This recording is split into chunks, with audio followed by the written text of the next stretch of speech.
السلام عليكم ورحمة الله وبركاته. اللهم صل وسلم وبارك على سيدنا محمد. النهارده بقى جايه لكم فيديو جديد، فيديو جميل ان شاء الله يعجبكم. جبنا الصندوق العشوائي من الموقع المظلم دارك ويب. زي ما انتم شايفين كده، جايباه جاي لي عن طريق البريد المصري الدولي. فهنفتحه بقى كده مع بعض ونشوف في قلبه ايه. فهحتاج بقى المقص، فمعايا مقص اهوت. هبدأ بقى ان انا افتحه، بس قبل ما افتحه هستخدم الجوانتي ده عشان خاطر ايه، لو فيها حاجات مسممة او حاجة. هلبس بقى الجوانتي وارجع لكم. لبست الجوانتي اهوت. هبدأ بقى ان انا هفتحه.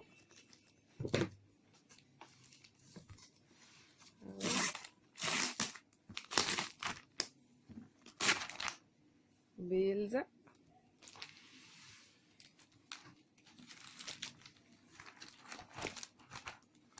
المهم بقى ايه،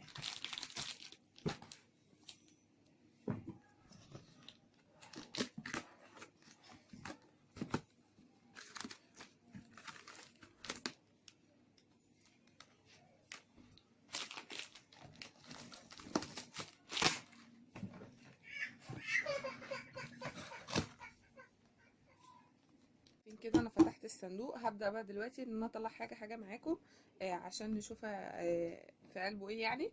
فهبتدي بقى معاكم بأول حاجة.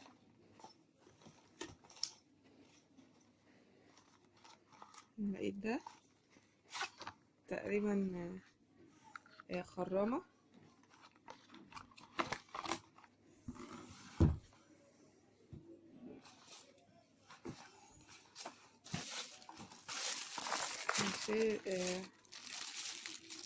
لقيت الكيس ده. هفتحه بقى واشوف في قلبه ايه.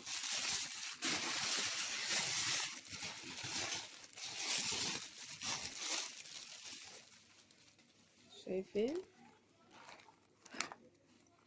يعني؟ لقيت ديت ميكانو. تقريبا اللعبة دي لعبة ميكانو اللي هي بتتجمع اهي. زي ما انتم شايفينها كده في حاجة ويت. مهم بقى ايه، فيها اجزاء متركبة زار جم يركبوها معرفوش يكملوها. كان عند بنتي واحدة زي دي كده معرفتش تركبها لانها صعبة جدا وعايزة اطفال كبار. هطلع بقى الحاجة اللي بعد كده. دلوقتي هطلع تاني حاجة. لقيت الكيس ده، مش عارفة ده ايه بصراحة. ممكن تكون بودرة اسهال زي اللي كانت مع محمد هنيدي في الفيلم، مش عارفة بقى. بعد كده بقى لقينا الصندوق ده. ممكن يكون فيه ايه الصندوق ده؟ اكيد فيه تاتا. طلع فاضي مفيهوش حاجة. دي حصالة وباين عليها قديمة. دي يا جماعة انتيك اثرية. بعد كده بقى لقيت بقى دي شرايط مش مكتوب عليها حاجة، مش عارفين الشرايط دي بتاعت ايه. دي شرايط فيديو بس مش مهم. لقينا بقى بعد كده ده تقريبا كشاف. ممكن يكون عايز يتشحن او حاجة، بس مش عارفة البتاع بتاعته فين. هنشوف بقى دلوقتي واحنا بنطلع. ايه ده؟ وصلات قديمة. ممكن يكون الشاحن بتاع الكشاف في قلبه، مش عارفين. هنبقى نشوف بعد كده. حاجات ملهاش اي 30 لازمة.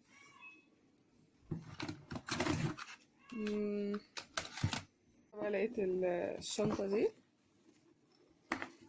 مش عارفة شكلها شنطة ايه دي يا جماعة، مش عارفة. مش عارفين وفاضية مفيهاش حاجة.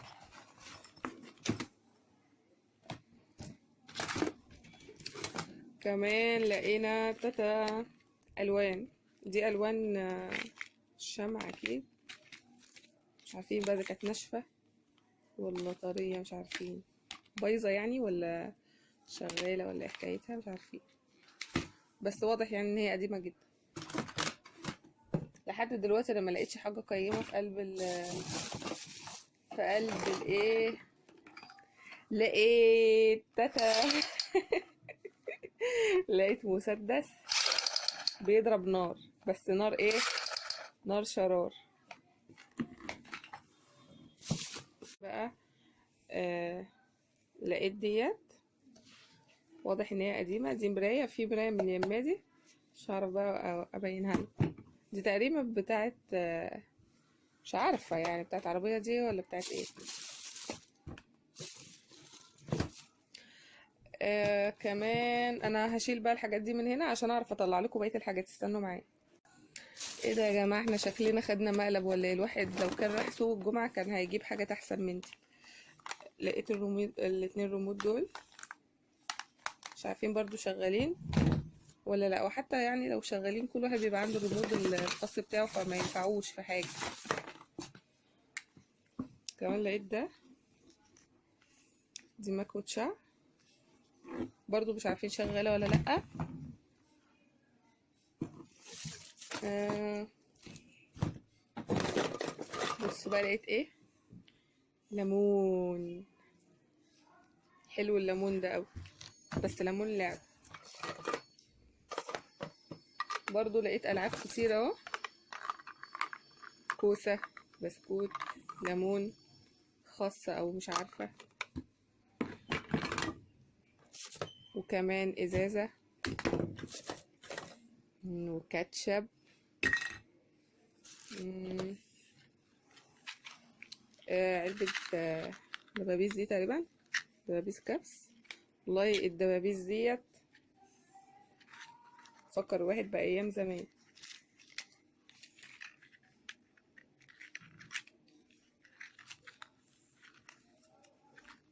دبابيس.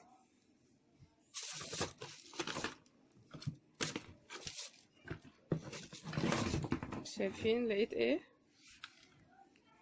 تقريبا دي دباسة، يعني شكلها قديم جدا، يعني دباسة قديمة باين عليها قديمة جدا، بس كبيرة يعني. كمان اهو لقينا ايه، بصوا الدبابيس. يا سلام، ما نسيوش الدبابيس. ودي كمان دبابيس اهي. آه دبابيس كتير. تعالوا بقى اما نشوف. لحد دلوقتي ما لقيتش حاجه قيمه. شوفوا لقيت ايه، مش عارفه ايه ده. ده ايه ده يا جماعه؟ عارف بقى يقول لنا ايه ده؟ ممكن يكون ده ايه؟ امبير، مش عارفه، مش عارفين ده ايه. ايه ده؟ ادوات الطبخ كلها، الطاسه، آه والرغيف فين.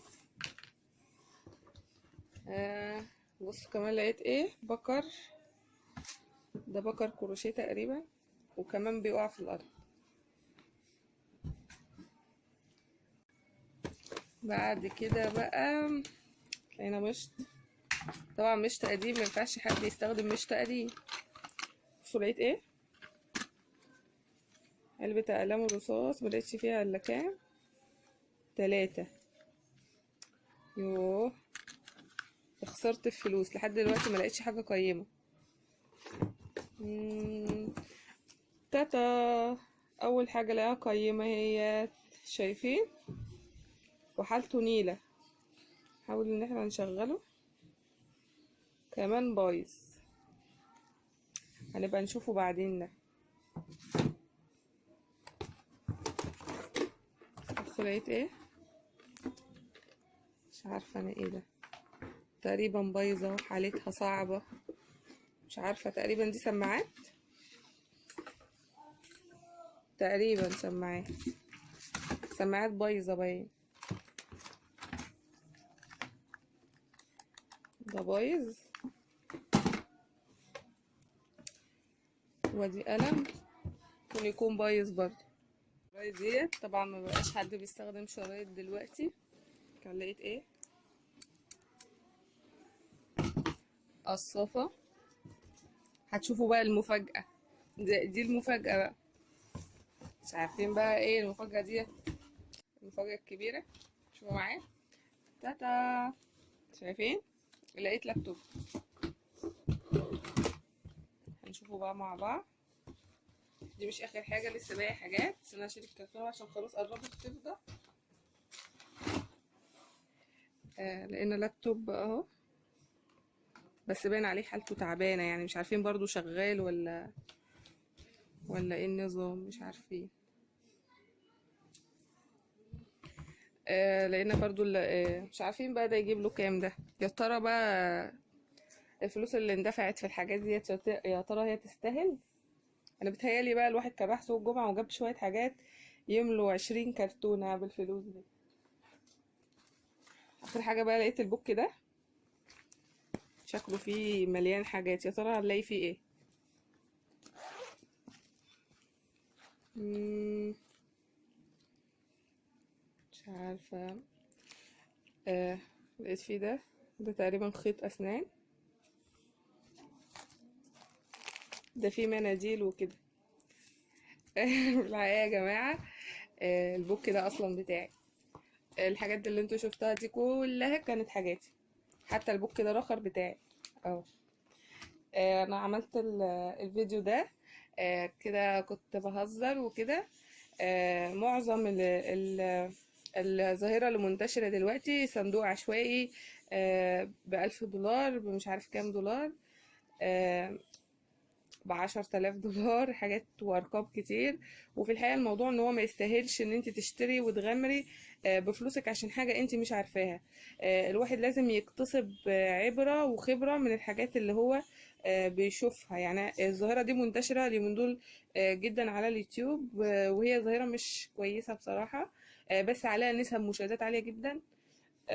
بس الموضوع يعني الموضوع ما فيه ان الموضوع ده ما يستاهلش الفلوس اللي بتندفع.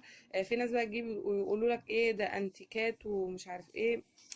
اللي عايز انتيكات يروح يشتريها، بتبقى حاجات اصلا وحشة، ممكن تكون حاجات ناس ميتين، ممكن تكون حاجات ملهاش اي قيمة وبتدفعي فيها مبلغ وقدره، وهي اصلا حاجة ملهاش اي لازمة عندك.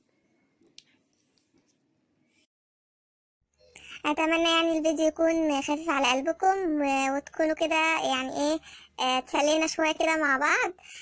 وكمان انا قلت لكم ان ده هزار عشان محدش يخش يقول لا ده ما فيش صناديق بتروح مصر ومش عارف ايه. ما هو فعلا ما فيش صناديق بتروح اي دوله عربيه، عشان يعني ممكن يكون فيها مش عارفة، يعني هو ده حاجة زي تأمين أو حاجة مش عارفة. أتمنى يعني الفيديو النهاردة يكون عجبكم. ما تنسوش تعملوا لايك للفيديو وتشتركوا في القناة وتفعلوا زر الجرس عشان يوصل لكم كل جديد. سلام عليكم.